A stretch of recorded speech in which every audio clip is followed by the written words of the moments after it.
Get out the insurance cards, get out the co-pays. The office is open, my friends. Brought to you by drroto.com.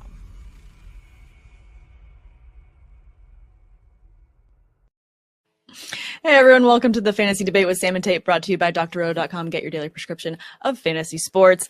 Really excited to talk to you guys about week 4. Let's go. Let's do this. You know, it's been a Saturday, but I'm ready to talk some fantasy football. And I'm more importantly, ready to get to bed early so I can get up super early and watch this London game. Sam, it sounds as if the live production at the beginning of this episode may have gotten to you a little bit. Slow down. We're good. Let's relax. Enjoy this. Got a little bit of a conversation to go about a bunch of different injuries heading into week, 4 of the National Football League 2022 NFL season? Yeah, yep. Let's do it. Yep. Ready for week 4, guys. If you have any start-sit questions, please throw them in the chat, and Tate and I will get to them as quickly as we can. So thank you so much for tuning in. But let's get off to the first one. Let's talk about London Calling. Excited for this Vikings-Saints matchup where there's a lot of injured players for the Saints. Plethora of injuries. Jameis Winston is out. Michael Thomas is out. And pretty much everyone else is questionable. So we've got a questionable Alvin Kamara, though it looks like he's going to start. Jarvis Landry is questionable as well. How do you feel about starting any Saints in this one, Tate? Are you just avoiding the situation? I think if you have Alvin Kamara, you got to start him. I'm not going to – that's if he's active. Same thing. Jarvis Landry, kind of interesting. If he's active, Andy Dalton potentially looking to check it down to Jarvis Landry quite a bit, get the ball out of his hands quickly. You know, Chris Olave is still a nice start, in my opinion. But, yeah, the Minnesota Vikings, it's going to be interesting to see how Justin Jefferson kind of a little bit of after an explosive week 1, right? Yes, explosive week 1. And he was missing from a lot of my lineups. I didn't understand. I was like, did I accidentally just not start him? Where are my points at?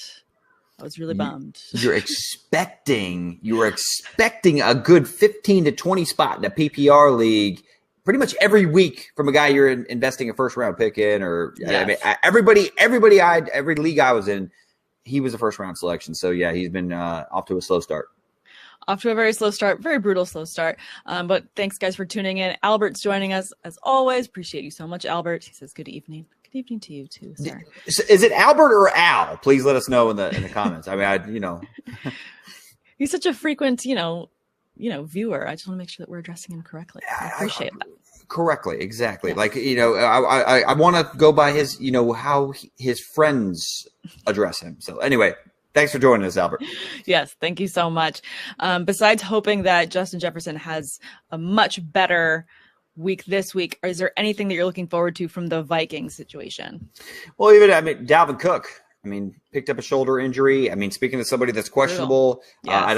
Have we gotten official word on Dalvin Cook quite yet? I have not checked. Admittedly, we were talking about, all the plethora of injuries across the league. I did not see Dalvin Cook's name come up with a red Q next to him when I was checking on Sleeper and Twitter and stuff like that. But point is, Alexander Mattison, Dalvin Cook, if he's now unavailable or limited, I think both of them are worth a spot start. I think that this game is going to be a little bit lower scoring than we would like to hope for a fantasy outlook. London games are always kind of a little wacky. Yeah, they're always a bit wacky. I know the time change is a huge adjustment for a lot of these players as well. They try and get over there as quickly as they can to adjust for that period, but it's definitely going to be something to get used to. But we have a start-sit question that concerns this game from Albert. Would you start Devonta Smith or Chris Olave full PPR? I'm going Devonta Smith. We don't know what to expect from Andy Dalton under center, right? Jalen Hurts is playing at like an MVP level. Albert, I love Olave. Don't get me wrong. I think he's off to a fantastic start to his rookie season. But all that being said, new quarterback under center in London. Yeah, I think that there's just too many variables that are unknown to take an unnecessary risk when we saw Devonta Smith absolutely blow up and basically avenge his opening week goose egg that we got off of 5 targets. No, completely agree with this one. I would also go Devonta Smith as well. I just love this matchup for the Eagles a bit more over the Jags. And like Tate said, you've got Andy Dalton under center there. And for the Saints, and no offense to him, I'm sure that they will manage the game just fine, but I would much rather have the upside of Devonta Smith in a game where I trust Jalen Hurts far more to get him the ball efficiently. So definitely going to go with him on that one. But guys, if you have more start-sit questions, please throw them in the chat, and Tate and I will happily get to all of them. Let's jump to another game. Let's talk about the Lions and the Seahawks playing in Detroit. I want to talk about Amon-Ra St. Brown being out because this hurts. This physically hurts me that I cannot start my Amon-Ra St. Brown because I grabbed him in a lot of leagues. So many leagues. So here's a selfless, shameless self-plug. I kind of got to that weirdly. But anyway, point is, I'm doing a Survivor piece every week on The Athletic, right? And I was looking at teams that are kind of chalky picks, and then I do contrarian picks. Actually, the Lions are a chalky pick this week at home against the Seahawks. But that was on Tuesday when I was doing my research, my analysis, and that was before Amon-Ra St. Brown looked like he was going to be out. Like I anticipated that DeAndre Swift was probably going to miss this week, but I did not see Amon-Ra St. Brown, in particular DJ Chark. I did not see him being out too. I know that Josh Reynolds is even still got a Q next to his name. He's questionable. Khalif Raymond is really the guy to start if you're a pass catcher for the Detroit Lions this week. It's nuts. But I expect a big week for Jamal Williams. I expect Craig Reynolds also to be involved. If you watched Hard Knocks, you got to love Craig Reynolds. He's a great story. The Lions, they're going up against the Seahawks defense, though, that have given up 100 yards rushing each and every week, including over 150 on the ground the last 2 weeks. And both losses, they gave up 27 points.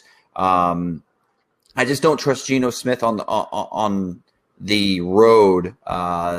So he doesn't have the confidence of the 12th man there. And Jeff Okudah also looks healthy. So I don't know if he's going to be shadowing DK Metcalf, but I don't know. Against Jeff Okudah, I might look other ways if I have other options I like this week outside of the Seahawks wide receivers. Yeah, I was just going to say, hopefully this also means more targets for TJ Hawkinson, who has been a little underwhelming for a lot of fantasy managers, to say the least. So maybe, yes, not, I'm trying to be nice. I love TJ Hawkinson. Fantastic fellow, gentleman and a scholar, but I need him to get more targets. Hickory dickory dock, it's time to throw to Hawk. Come on. Let's go. I'm going full nursery rhyme. So. Yes, you are. This one from Angel on the subject. Thoughts on Hawkinson as the only receiver-ish? Yes, he is kind of, yes, like you said, Khalif Raymond or Quintus Cephas really would be the others there to start. So I do like Hawkinson for this reason. He's got to be the one that's going to gobble up as many targets as possible with so many pass catchers out. He's got to have a good game this week. He's got to end up with at least a touchdown and 5 catches. Like, that's not crazy to hope for or assume given how devastated the receiving core is. I want to go out on a limb and plant my flag and go big week, breakout week for TJ Hawk. No, I'm not. I'm not going to do it though. I'm not feeling it from Hawk. I'm not feeling it from Hawk this year so far. And look, without Amon-Ra St. Brown, without DeAndre Swift, could this turn into a lower scoring mismatch that I have no idea what the hell to expect? Maybe. So, and I already went out on a limb and picked the Lions. I suggested picking the Lions in week 4 of your Survivor League. So, fingers crossed. Now that the whole damn wide receiver room is pretty much out. Yeah. Damn it. Yeah. Mr. Scamper's joining us right now saying it's a Josh and Craig Reynolds show this week. Josh and Craig show. But I also love Jamal Williams in this one for all the reasons that you said earlier. I feel like he's going to get a ton of rush. He's going to end up with at least a rushing touchdown or 2. He's done it before. So I definitely love him a lot in this game. So he's going to get a lot of run. Yeah. He's going to get a lot of run. And hopefully he just doesn't get flagged for any more of his dances. But I feel like that flag last week was absolutely bogus. Come on. There's so many worse celebration dances that one can do, but it was because it was multiple hip thrusts. I don't know if you checked Twitter today, but unfortunately we saw Antonio Brown do something like that in a pool at a hotel I don't know. I don't want to go full AB right now, but did you see that? Yes, there are far worse things to happen in the world.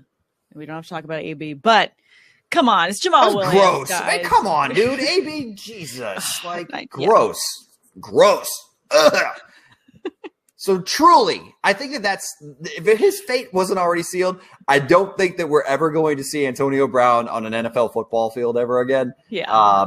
And the last images we're going to have of him is at, in East Rutherford, New Jersey, with his throwing his jersey off, shirtless, going off the football field, quitting on his team. That's all. Move on. I get it.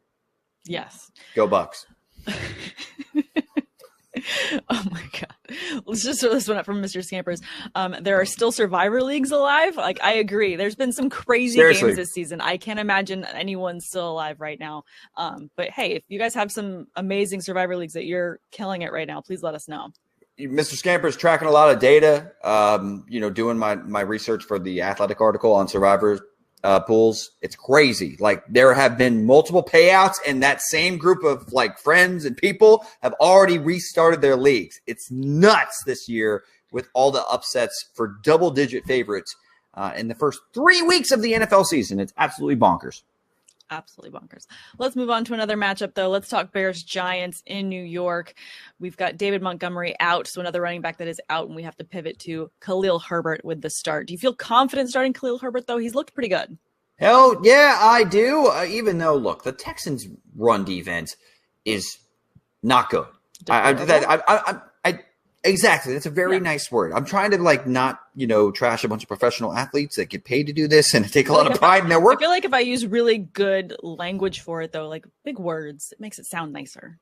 But I mean, they all know what the word deplorable means, and they all know what not good means. It's all bad. The Texans run defense is not good. So, I mean, and not to say that the Giants is a ton better, but I do expect that Justin Fields, who again failed to top 10 completions in a game so far this season, unless you count the 2 completions he threw to the other team last week. 8 + 2 is 10 last time I checked. Thank you, Sam. Is it? Yes. Yeah. Move on. Yeah. Moving on. Yeah. Point is, Khalil Herbert, to me, has top 10 upside at the running back spot this week. So, yes, you do start him with confidence, because the only way the Bears offense is going to put up points is if the running game is clicking. And I'm guessing Herbert's getting 25 total touches this week. Yeah, at least. At least. How about Richie James being the most startable New York Giants wide receiver, by the way? I was just looking at that and I was like, this just doesn't feel right. I mean, Richie James being the most startable Giants wide receiver, remind me what they're paying Kenny Golladay and he can't seem to get it done. They won't put him on the field, and it doesn't help that Kenny Golladay is also pouting his way out of any sort of – he wants out of New York. I mean, it's like so you badly. Saw last week. You saw it on Monday Night Football. He's just disconnected. It's just not good. That relationship is done. And, now Richie James, which, by the way, did you ever watch Richie Rich back in the day? Yeah. Oh, my God, my nose. I don't sorry, I'm not. Anyway, Richie Rich James is the guy to start. The only wide receiver to start right now that I feel good about for the New York Giants. It's true. I mean, by the way, prayers up for Sterling Shepard. Definitely. I mean, what a fluke freak injury. The man was running in a straight line and was slowing down and pop. Oh my goodness. That was absolutely devastating to watch. It just feels like criminal. But anyway, prayers up for a quick recovery. Yeah, absolutely. But you hate to see those kinds of non-contact injuries in any situation, but just that one just looked so painful, absolutely brutal. He's not even planting. He's not changing direction. It's just no, I know, slowing down. Just pop. It didn't make any sense. But let's talk about something positive though for the Giants. Hey, if you drafted Saquon Barkley, you're pretty happy with his production right now. He's he's been much more Saquon-esque than in the past year. Like, he's looking really good, especially for where a lot of people got him in most drafts. Sam, that contact balance, that side-to-side explosiveness, quick twitchiness is back. Like, Finally back. We didn't see it last year, and I think that he just wasn't fully recovered from the ACL injury. And look, we've seen some remarkable recoveries and rehabs completed, and people are back and better than ever. I mean, Adrian Peterson rushed for, what was it, like 2,000 yards off of like the next season removed from one. Mm-hmm. That's not common. Like, and even Saquon, who's freaky athletically, like he's built different. It takes athletes time to trust that and to see that initial quick twitch pop, and some never get it back. Saquon has. So he is definitely a top 10 running back the rest of the year. Couldn't be happier because, damn, is he fun to watch. So fun to watch, especially when he's got that full top-notch speed going and he's hurdling over players the way we love to see it. It's just so exciting. I loved seeing him get 164 rushing yards last week, got the touchdown. And he's also been used a lot in the passing game, which you love, as any PPR league manager out there does. He had 7 targets last week. Before that, at least 4 targets every week. So you like the floor that you've got with him coming into this one, where I just feel like this matchup is it's just gonna be one more opportunity for him to shine. Because I'm not fearing the Bears defense against Saquon. Are you? Well, so here's the thing with the Bears defense right now. They've only got 6 sacks on the season. And last week, the New York Giants offensive line got embarrassed on national TV against the pass rush of the Dallas Cowboys. I mean, I think it was a record-setting pressure performance. And I think I forget exactly how many sacks the Cowboys registered against Daniel Jones, but he was under duress the whole game. And the reason why you're seeing 4 to 5 targets every single game for Saquon Barkley, because he has to check it down. He has to get the ball out of his hands really quickly. Otherwise, he's on his back.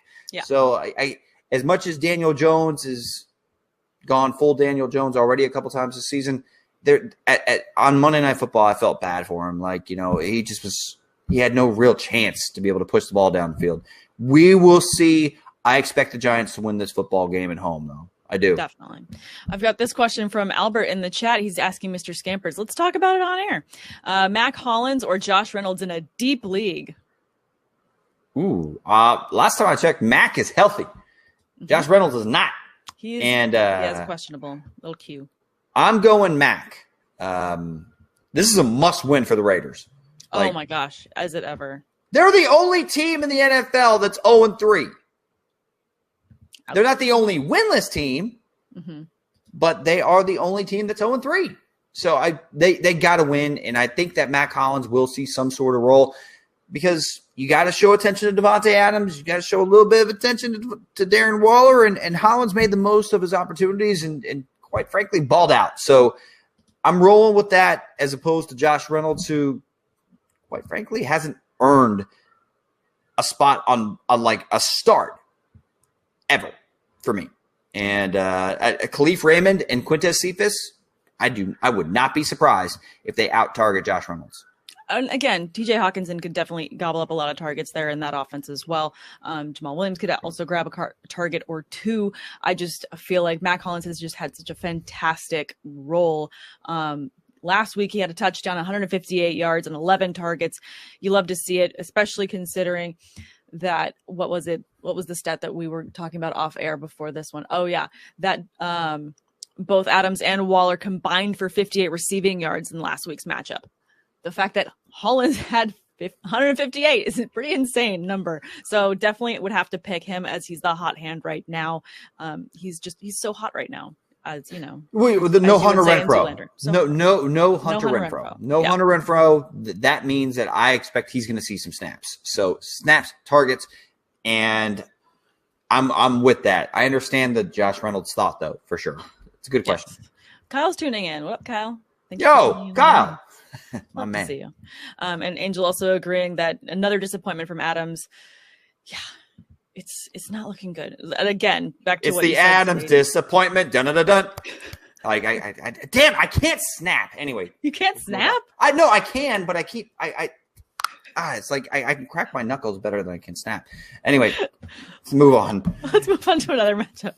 We've run ourselves off the road again, but crazy. Let's talk about your Bucks and Chiefs matchup for Sunday Night Football. This is going to be a fun one. I feel like if this is the final tour of Tom Brady, it's going to be a fun matchup to watch him against Mahomes again. I just love seeing these two go toe to toe, but I feel like Brady is frustrated a lot right now. And I feel like I'm hoping for a mad Brady so that we can get some crazy amount points from one of the receivers that hopefully will start, someone like Russell Gage, even though he's still listed as questionable. Julio is listed as questionable. Chris Godwin, questionable. So everyone check your matchups tomorrow morning just to see who they're actually going to roll out there. I don't have a lot of confidence starting Godwin until he's on the field, but Russell Gage I might take a flyer on. But back to Brady, how do you feel like he's going to match up against the Chiefs? Frustration. I wish so. I'm equally frustrated as Tom Brady right now talking about the Buccaneers offense, because I thought that Brady actually played a pretty good game against the Packers, even though they only produced 12 points and 1 touchdown and all that jazz. Russell Gage fumbled the football on a drive they were moving pretty well. Brashad Perriman fumbled the football on a drive that was moving pretty well. We have no idea who's actually going to be active tomorrow night. Like Russell Gage is questionable. Chris Godwin's questionable. Julio Jones is questionable. There's no flow and consistency to this offense right now. I believe the Buccaneers defense, who has been great through the first 3 games this season, has been fantastic. I think this is going to be a lower scoring game, Sam. I don't see the Chiefs having the offensive firepower. I know Kelsey's Kelsey, but, Lavonte David is not a bad linebacker and did a pretty decent job against him in the Super Bowl. And I don't think that the Chiefs are going to have the wide receivers to be able to beat the Buccaneers cover corners on a consistent basis to make this a high-scoring affair. I think it's going to be a lower-scoring game. I hate to say that because, Mahomes and Brady are great, and I want fantasy points, but I don't think we're going to get that. I think we're going to get a little bit of a lower-scoring game. That's definitely concerning. I have Leonard Fournette in multiple formats, so I'm hoping that at least he'll get a good amount of rush. He had crazy number of attempts last week. You just wanted him to break free a bit more. He couldn't. It was very frustrating to watch because I'm just counting every single yard because I'm down so many points. It's just I need every single one to make it count. Unfortunately, right now, the interior of that offensive line for the Bucs, and even at left tackle, they're banged up. And you're going to get some inconsistent performances along that unit up front, which is probably going to lead to some inconsistent rushing performances from Leonard Fournette. I'm sorry you have Uncle Lenny and you're sitting there counting every yard. I love that you're watching the Bucs, though. I watch every game. Not every last game week. Matters. Not last week, though. God, I was watching the Bucs game last week. I was crying. Yeah, Terrible. it was painful. Thanks. But anyways, we have this question from Mr. Scamper, so I want to get to it before we get too far down a rabbit hole. He's down early from the Tua injury. You and me both, brother. Oh my gosh. Just brutal. But half-point PPR sort of need a ceiling play. Gabe Davis, Rashad Bateman, or Mike Williams. Gabe Davis is still questionable, correct? But he's trending in the right direction. Give me Rashad. Give me Rashad Bateman. Give me Rashad Bateman. I know Gabe Davis is going up against a Baltimore secondary that has been leaky to begin the season. But Bateman, big play waiting to happen. And if this does turn into a shootout, I think Lamar is going to give Rashad plenty of looks. And in particular, I think he could pop a couple big plays. So, Mike Williams is kind of tempting, right? Revenge game. Chargers against the Texans. That loss against the Texans late last season was kind of what unwound their season. Mm-hmm. But the Chargers ain't right. Their left tackle Slater's out for the year. And I don't know if Herbert's right. Keenan Allen's out. Mike Williams is probably the floor play, but give me Bateman if you're going pure upside. I mean, I hear you if you're going pure upside. You're swinging for the fences. You're hoping for this game to turn into a shootout. Lamar Jackson against Josh Allen. Definitely love to hear that. I mean, same argument you could say for Gabe Davis. But for me, I would want to go with security. And with Keenan Allen being out, I can't not start Mike Williams. I just feel like, I know Justin Herbert's playing hurt, but he's just built different and still able to get stuff done the way he needs to get it done. I think he's going to make it happen. He scored 10 points against the Jags. I'm not disparaging the Jags. Like they've definitely improved and they got some talent on the defensive side of the football. But come on. I know.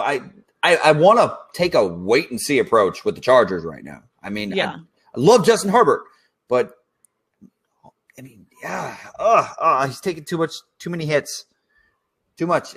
Something's not right there. Just something doesn't feel right.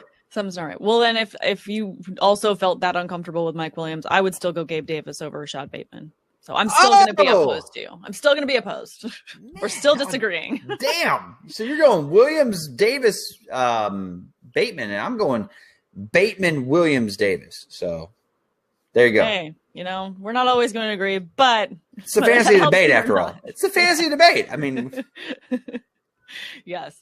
And Angel jumping in here saying it's going to be the Mike Evans and Leonard Fournette show for the Bucks. Hey, I hope it's a show, but Tate is predicting it being underwhelming at best. Angel, let's go. Fire the cannons, baby. Fire the cannons. All right. Well, that covered a lot of matchups, guys. Thank you so much for tuning in and for getting to all of these amazing start sit questions. Really appreciate it. So if you haven't already, please follow Derek on all forms of social media at dtater4 and myself on Twitter at Samantha R. Holt and on Instagram at Sam_awesome. Guys, please also don't forget to go to sleeper.com/duck and you will get up to $100 matched when you play the over-unders on Sleeper. Super, super fun. So be sure to check those out. Tate, any final words before I sign us off? Yes. As much as I do encourage everybody to go ahead and play this Sleeper OU game, and that promotion's fantastic. Yeah, check it out. We got a ticker rolling right now for you folks that are joining the live stream. Go ahead, check it out. But I went 3 of 3 last week, and I wanted to go ahead and give you guys more picks for this week. Unfortunately, you can only play in certain states, and Sleeper has they've somehow pulled the algorithm on my location, and they will not allow me to look at this week's contest. Please screenshot the over-unders on your screen. Send it to me on Twitter at dtater4. And I will answer and give you my takes and my picks on every single one. I will answer every single one. If you want to play and use this promo code, I will stay up to the wee hours of the night and give you my takes. I went 3 of 3 last week, and I would have made buco dollars, but unfortunately, they did not let me bet in the great state of Virginia. Well, look at that. Tate is sacrificing the rest of his Saturday night to help answer your over-under questions. So please go ahead and follow him on Twitter at dtater4 so you can ask him all of those under questions, and he will get those answered for you. Definitely appreciate that. I know, Mr. Scampers, I'm in California too, and that's why I'm also in the same boat. I can't do it yet, but we get to vote on it this year. So let's go vote and get that switched over so we can start doing our bets, because I want to set lineups. I want to do my over-unders. I want to make some money, people. Come on. I don't get – anyway, let's not get political. Just let us spend our money the way we want to. Please, let us gamble. I just want to spend my money on the sports. But anyways, thanks again, guys, for tuning in. Really appreciate it. Please subscribe if you haven't already. And thanks again for listening to the Fantasy Debate with Sam and Tate. Be sure to check out all the other content, seasonal and DFS tools, as well as premium access to our staff for all your fantasy sports questions in the members-only Discord right here at drroto.com. Have a great one, and be sure to get up early and check those inactives, people. Let's go. Thanks for stopping by the office. Get your fantasy prescription by subscribing to the channel and checking out drroto.com.